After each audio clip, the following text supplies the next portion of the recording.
স্কুলের গেটে সেই কাকুর হাতের টক ঝাল মিষ্টি চালতার আচার। মনে পড়েছে সেই দিনগুলোর কথা।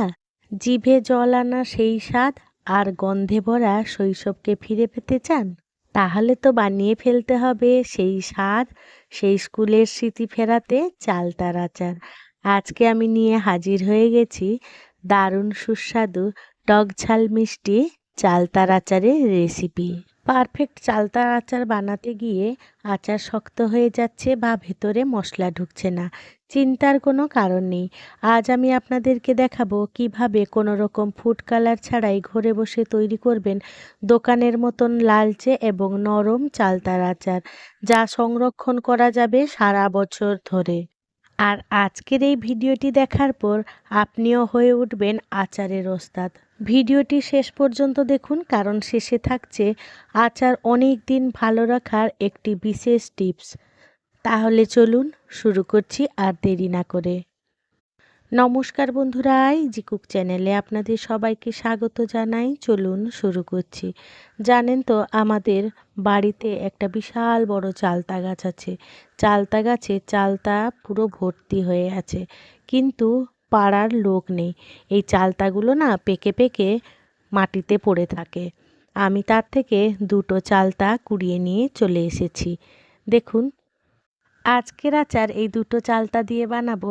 আপনাদের প্রয়োজন মতন আপনারা চালতার পরিমাণটা বাড়িয়ে বা কমিয়ে নেবেন। এই চালতার কিন্তু প্রচুর পরিমাণে পুষ্টিগুণ আছে, এর গুণাগুণ বললেই শেষ করা যাবে না। তো চালতা কাটার ভয়ে অনেকেই চালতার রেসিপি তৈরি করেন না। চালতা কিভাবে সহজ পদ্ধতিতে কাটবেন সেটা আমার চ্যানেলে দেয়া আছে, আপনারা আমার চ্যানেল ভিজিট করে দেখে নিতে পারেন। আমি সেই পদ্ধতি অনুযায়ী আমি চালতাগুলো ঠিক সেইভাবেই কেটে নিয়েছি।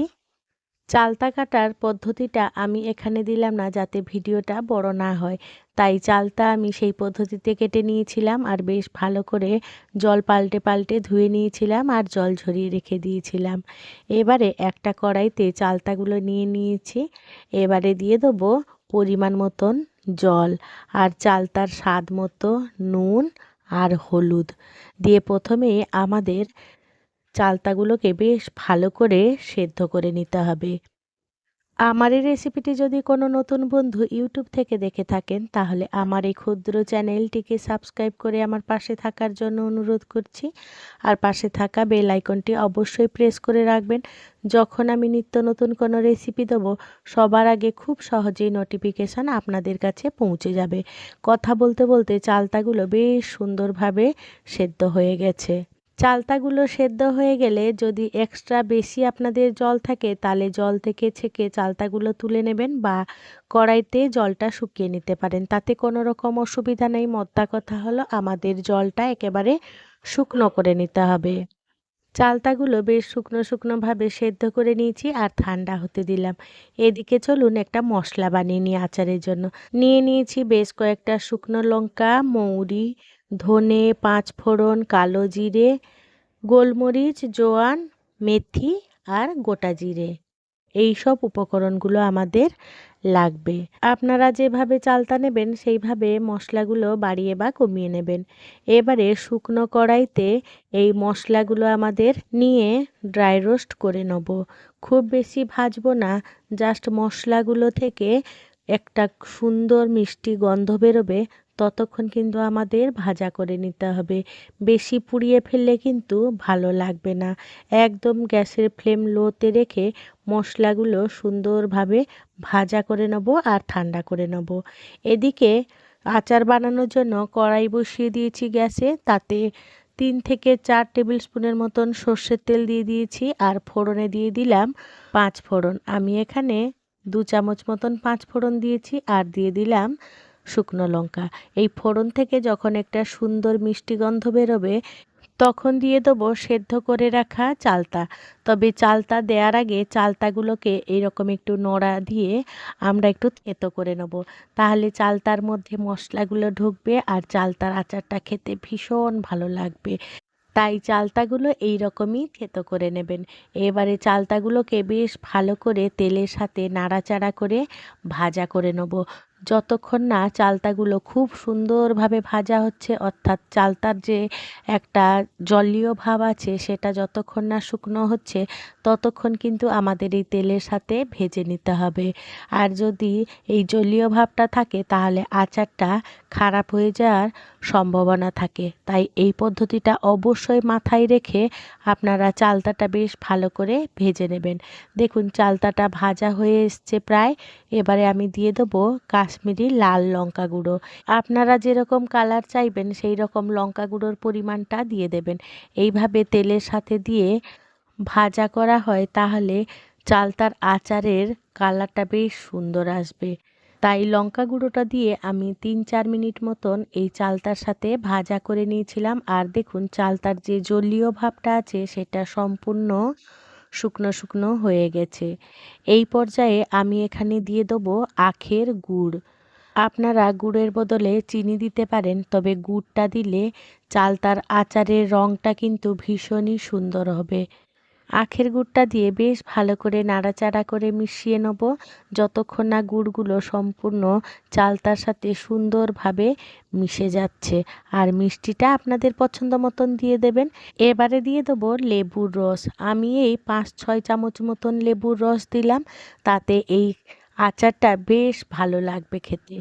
লেবুর রসটা দিলে চালতার আচার দুর্দান্ত টেস্ট হবে, তাই এটা অবশ্যই দেবেন। এবার লেবুর রসটার মধ্যে যাতে দানা না থাকে তাই আমি ছেঁকনিতে ছেঁকে দিয়ে দিলাম। এবারে বেশ ভালো করে নাড়াচাড়া করে চালতার সাথে মিশিয়ে নেব। চালতাগুলো এদিকে রান্না হতে থাক, লেবুর রসটা বেশ ভালো করে ঢুকে যাক। এদিকে যে আগে থেকে ভেজে রেখেছিলাম মশলাগুলো সেগুলো ঠান্ডা হয়ে এসেছে, ওগুলোকে এবারে গুঁড়ো করে নেব। আমি শিলপাটায় করে নিচ্ছি, আপনারা চাইলে মিক্সির গ্রাইন্ডার জারেও করতে পারেন, তবে এইভাবেই একটু গোটা গোটা রেখে করবেন। আমি যেমন দেখাচ্ছি দেখুন এইভাবেই করে নেবেন। খুব বেশি মিহি করে নিলে আচারটা খেতে মোটেও ভালো লাগবে না। এই মশলাগুলো যখন মুখে পড়বে না তখন একটা আলাদা অনুভূতি থাকে। এদিকে দেখুন গুড়, লেবুর রস সব চালতার সাথে মিশে গেছে। এবারে গুঁড়ো করে রাখা মশলাগুলো উপর থেকে ছড়িয়ে দেবো। আর বেশ ভালো করে নাড়াচাড়া করে মিশিয়ে নেব যাতে মশলাগুলো সমস্ত আচারের সাথে বেশ ভালো করে মিশে যায়। এবারে উপর থেকে দিয়ে দেবো ভিনিগার। এই ভিনিগারটা দিলে আচারটা আপনি সারা বছর ধরে সংরক্ষণ করতে পারবেন, একেবারে নষ্ট হবে না। এবারে ভিনিগারটা দিয়ে বেশ ভালো করে নাড়াচাড়া করে মিশিয়ে নেব। এবারে যে মশলাগুলো করে রেখেছিলাম না তার থেকে অর্ধেকটা মতন রেখে দিয়েছিলাম, একদমই শেষ পর্যায়ে এই মশলাগুলো আবারও দিয়ে দেবো। গ্যাসের ফ্লেম অফ করে দিয়েছি। এই গুঁড়ো মশলাটা দিয়ে বেশ ভালো করে নাড়াচাড়া করে মিশিয়ে নেব। দেখুন কতটা সুন্দর আর কতটা লোভনীয় হয়েছে।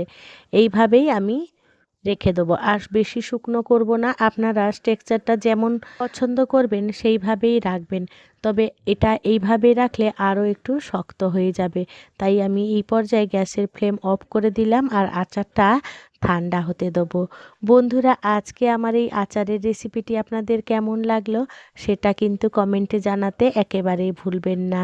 যদি কোনো অংশে একটুও ভালো লেগে থাকে তাহলে ছোট্ট একটা লাইক করে দেবেন। আপনাদের এই ছোট্ট ছোট্ট লাইক আমাকে অনেক ইন্সপায়ার করে নিত্য নতুন রেসিপি বানানোর জন্য। আর যদি খুব বেশি ভালো লেগে থাকে বন্ধু বান্ধব কিংবা প্রিয়জনদের সাথে শেয়ার করে তাদেরও দেখার সুযোগ করে দেবেন। দেখলেন তো বন্ধুরা, তৈরি হয়ে গেল একদম স্কুল গেটের সেই কাকুর হাতের মতন সেই জিভে জল আনার চালতার আচার। এই আচারের স্বাদ আমাকে তো আমার ছোটবেলার দিনগুলোতে ফিরিয়ে নিয়ে গেল। আপনারাও বাড়িতে এটা ট্রাই করুন এবং কমেন্ট করে জানান আপনাদের কার কার এই চালতার আচার খেয়ে ছোটবেলার কথা মনে পড়ে যায়। আচারগুলো সম্পূর্ণভাবে ঠান্ডা হয়ে গেলে এবারে স্টোর করার জন্য একটা জারের মধ্যে আমি ভরে নিয়েছি। দেখুন কতটা সুন্দর হয়েছে। এইভাবেই স্টোর করে সারা বছরের জন্য রেখে দিতে পারেন এই দারুণ সুস্বাদু টকঝাল মিষ্টি চালতার আচার। আর মাঝে মাঝে রোদেও দিতে পারেন, তাতে আরও সুন্দরভাবে সংরক্ষিত থাকবে আমাদের এই আচার। বন্ধুরা, আমার সাথে থেকে পাশে থেকে এতক্ষণ আমার রেসিপিটি দেখার জন্য আপনাদের সবাইকে জানাই অসংখ্য অসংখ্য ধন্যবাদ।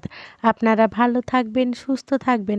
দেখা হবে পরের কোনো নিত্য নতুন রেসিপিতে।